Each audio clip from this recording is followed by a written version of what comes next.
Anxiety is a vague feeling of dread or apprehension. We can't avoid anxiety in life. Everyone experiences it at some point. Think of patients in a hospital. They go there because something's wrong. We don't see people coming to the hospital because it's a nice day outside and they felt like hanging out with us. So at a minimum, pretty much every patient, and probably their families too, will be experiencing some anxiety.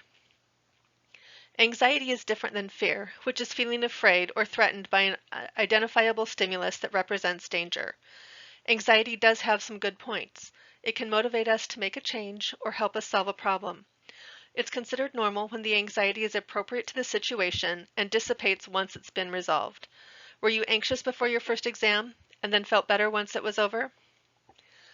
If the anxiety is in excess or inappropriate to the situation or it doesn't dissipate, the person may have an anxiety disorder. Anxiety disorders are a group of conditions whose key feature is excessive anxiety with ensuing behavioral, emotional, cognitive, and physiologic responses. Those who have an anxiety disorder may have unusual behaviors such as panic without reason, unwarranted fear, or overwhelming worry to the point that it impairs their ability to function in daily life.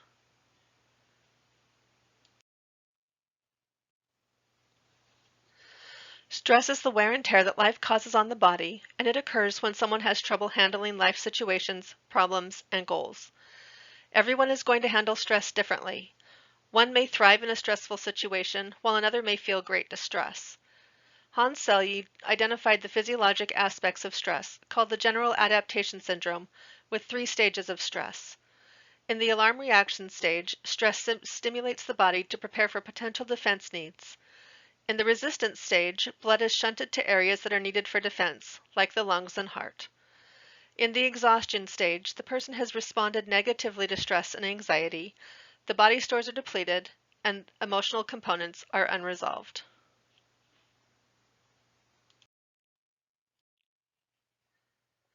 Hildegard Peplau developed 4 levels of anxiety. Mild anxiety is the sensation that something is different and warrants special attention. Sensory stimulation increases and helps to focus attention to learn, solve problems, think, act, feel, and protect themselves.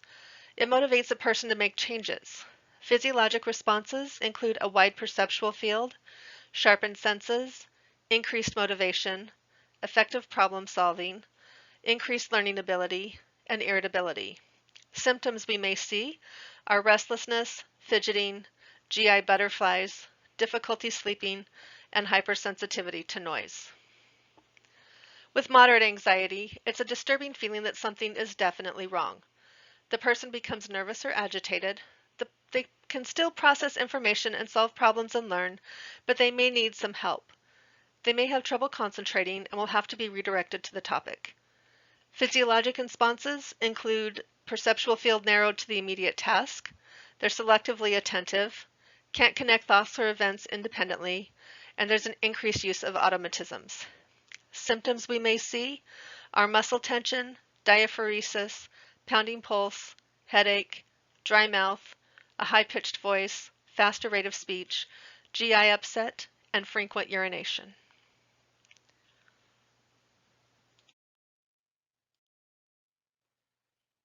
With severe anxiety, the more primal survival skills take over. Defensive responses ensue, and cognitive skills decrease significantly. The person has trouble thinking and reasoning. Muscles tighten, and vital signs increase. They may pace or be irritable and angry. Pupils enlarge to let in more light. Physiologic responses include the perceptual field reduced to one detail or scattered details. They can't complete tasks, solve problems, or learn effectively. Their behavior is focused on anxiety relief, and it's usually ineffective. They don't respond to redirection, feel awe, dread, or horror. They may cry and engage in ritualistic behavior. Symptoms include a severe headache, nausea, vomiting, diarrhea, trembling, rigid stance, vertigo. They may look pale, have tachycardia, and complain of chest pain. With panic level, there is great emotional fear as well as physiologic discomfort. Physiological responses, the perceptual field is reduced to focus only on self. They can't process any environmental stimuli, have distorted perceptions, loss of rational thought, they don't recognize potential danger, can't communicate verbally, they may have delusions and hallucinations, and they may be suicidal. Symptoms: they may bolt and run, they may be totally immobile or mute, have dilated pupils, increased blood pressure and pulse, fight, flight, or freeze.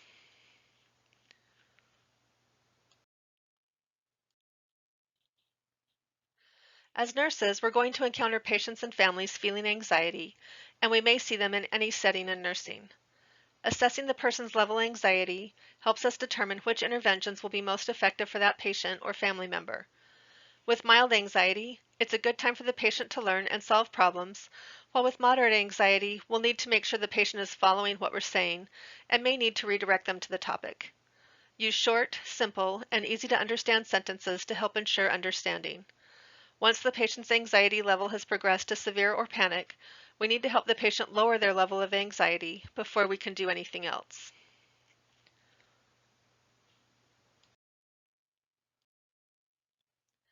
It's helpful to use a low, calm, and soothing voice when talking to the patient, and walking with them can help if they feel as though they can't sit still. You may need to help them take deep breaths, which can also help lower anxiety. If the patient has panic level anxiety, be mindful of safety. The patient is no longer able to think rationally or to correctly perceive harm. Take them to a quiet, non-stimulating place and talk to them to help them calm down. Reassure them that they're in a safe place and that you're going to stay with them. Panic level anxiety doesn't last long, usually anywhere from about 5 to 30 minutes. Table 14.2 has a list of anxiolytics we can use for anxiety. Most of them are benzodiazepines, which we need to be careful with. Remember that benzos have a high potential for abuse and dependence. Benzos were intended for short-term use, 4 to 6 weeks, rather than the long-term use we frequently see. The benzos we most commonly see, and the ones to know for this class, are diazepam or Valium, alprazolam or Xanax, lorazepam or Ativan, and clonazepam or Klonopin. Valium is the fastest acting, with Ativan and Klonopin the slowest. Side effects include dizziness, clumsiness, sedation, headache, blurred vision, dry mouth, constipation, and sexual dysfunction. Table 14.3 has another list of medications for anxiety, including more non-benzo anxiolytics. Other meds to know for anxiety are buspirone or Buspar, clonidine or Catapres, fluoxetine or Prozac, hydroxyzine pamoate and hydroxyzine hydrochloride, which are Vistaril and Atarax, and sertraline or Zoloft.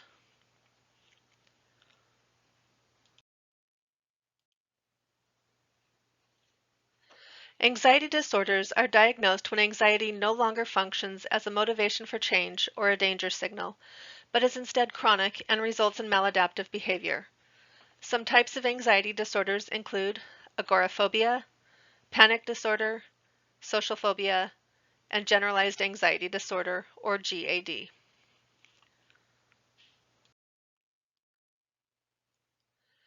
Some related disorders include selective mutism, which is diagnosed in kids who are able to speak but don't in social situations. Substance or medication-induced anxiety disorder occurs when the anxiety comes from medication, drug abuse, or a toxin. Separation anxiety disorder is excessive anxiety when leaving home or a caregiver and is diagnosed when it is no longer developmentally appropriate and before the person is 18 years old.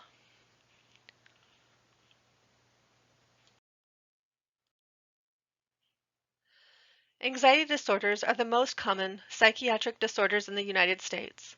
It occurs in nearly 1 out of every 4 people. It's most prevalent in women, those under 45 years old, those who are divorced or separated, and those of a lower socioeconomic status.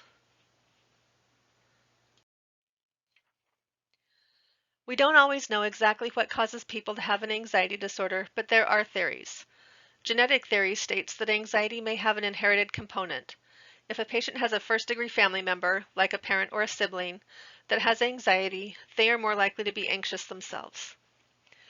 Neurochemical theories believe that GABA is dysfunctional in anxiety disorders rather than reducing anxiety. Serotonin may also have a role in anxiety disorders such as OCD, panic disorder, and GAD.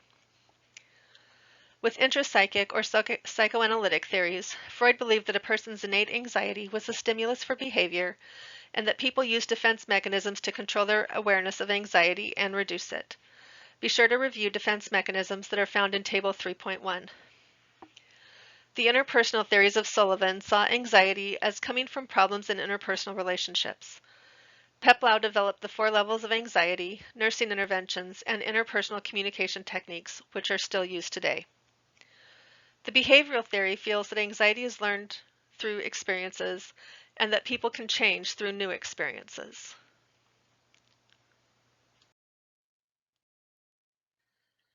Every culture varies on how they express and deal with anxiety. Those from an Asian culture may complain of somatic symptoms like headaches or nausea, while some Hispanic cultures may be diagnosed with susto during times of high anxiety. The symptoms of susto are believed to come from supernatural spirits or bad air.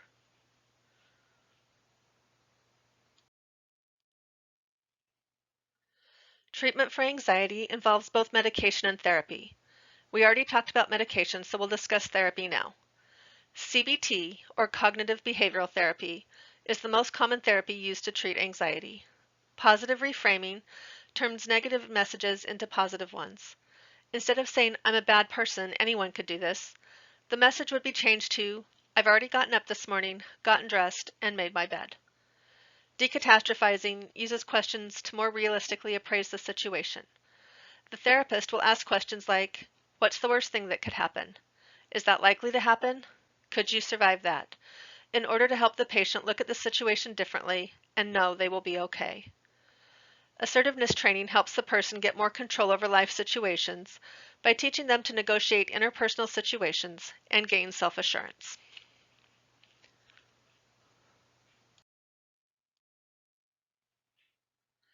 Anxiety that starts late in life is usually associated with another disorder like depression, dementia, or medication toxicity. The most common are agoraphobia and GAD. Treatment is usually SSRIs, started at a lower dose to ensure the medication is well tolerated.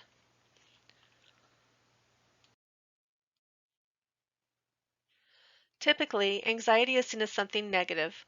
However, it's simply a warning sign that the person is not dealing with stress effectively. Stress is not something we have only when we encounter a problem in life. There are plenty of positive life experiences that are positive but cause stress. Leaving home for college, getting married, having a baby, changing jobs, going to nursing school, and so forth. Stress management is key to being mentally healthy. Medication can help with excessive anxiety, but it doesn't solve the problem completely. We need to learn to manage stress and anxiety.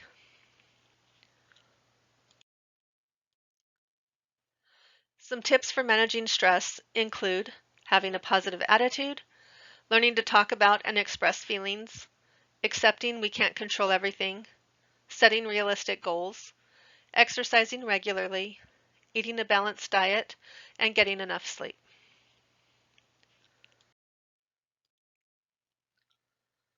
Panic disorder is composed of discrete episodes of panic attacks, 15 to 30 minutes of rapid, intense, escalating anxiety in which the person experiences great emotional fear as well as physiologic discomfort. Symptoms of a panic attack include sweating, palpitations, chest pain, tremors, and shortness of breath.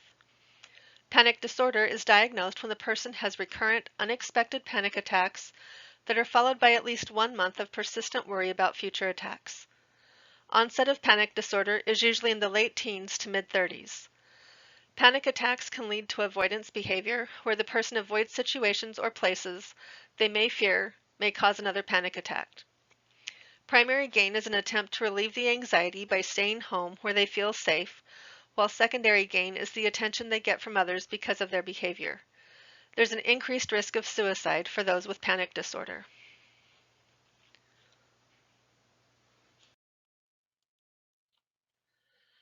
Treatment for panic disorder includes CBT and medications, such as benzos and SSRIs. Sometimes antihypertensives like clonidine and propranolol are used to help calm the body down. We can teach the patient deep breathing techniques and other relaxation techniques to help them learn to manage their symptoms.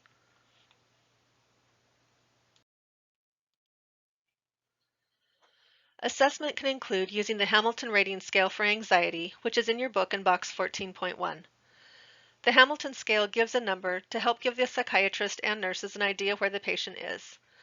Look at the patient's history to discover if they frequently feel anxious or have had panic attacks before. Watch their motor behavior and assess for automatisms like tapping fingers and toes or twisting their hair. Listen to their speech. Are they speaking faster or louder than is appropriate? How does their general appearance look? When asking about mood, the patient may report feeling anxious, sad, depressed, or tense. They may be fearful at times or appear distressed. They may say they feel detached from themselves during a panic attack, depersonalization, or that they feel that things aren't real, derealization. During a panic attack, the patient feels overwhelmed, that they have lost control, or that they're dying. They may feel as though they want to kill themselves. They can no longer think rationally, and their thoughts are disorganized. When not having a panic attack, they may be preoccupied and worried about having another one.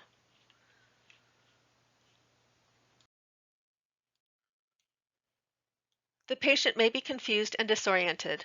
They aren't able to take in environmental cues accurately and may panic and run or try to fight. Patients may believe they're helpless and have no control over their disorder. They may blame themselves and have a negative view of their life. Roles and relationships can change, especially if they're avoiding people or places they associate with panic attacks. They can have trouble sleeping and eating and may spend hours in bed.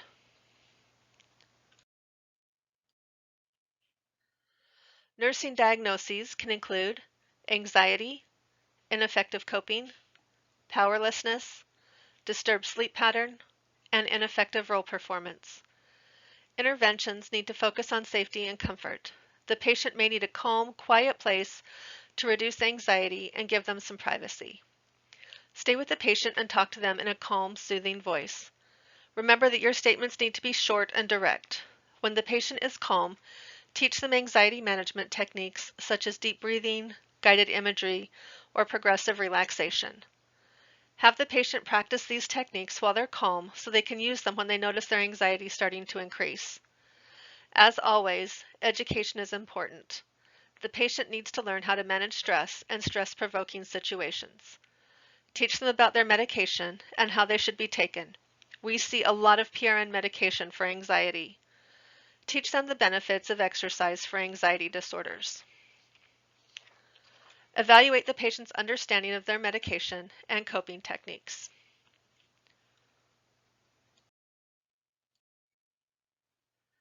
A phobia is an intense, illogical, and persistent fear of a specific object or social situation that causes extreme distress and interferes with normal functioning. The reaction is out of proportion to the situation or circumstance. Those with phobias may have anticipatory anxiety when thinking they may encounter their phobia and engage in avoidance behavior. There are three categories of phobias: agoraphobia, specific phobia, and social anxiety phobia. Specific phobias also have subcategories: natural environment, blood injection, situational, animal, and other. Phobias usually happen in childhood or adolescence.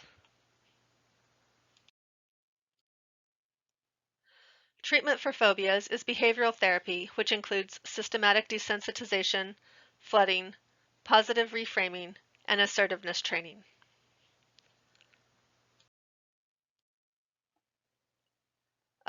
With generalized anxiety disorder, or GAD, the person worries excessively or feels anxious at least 50% of the time for 6 months or more. Symptoms include uneasiness, irritability, muscle tension, fatigue, trouble sleeping, and trouble thinking. GAD is a chronic condition and is treated with buspirone or Buspar and SSRIs or SNRIs.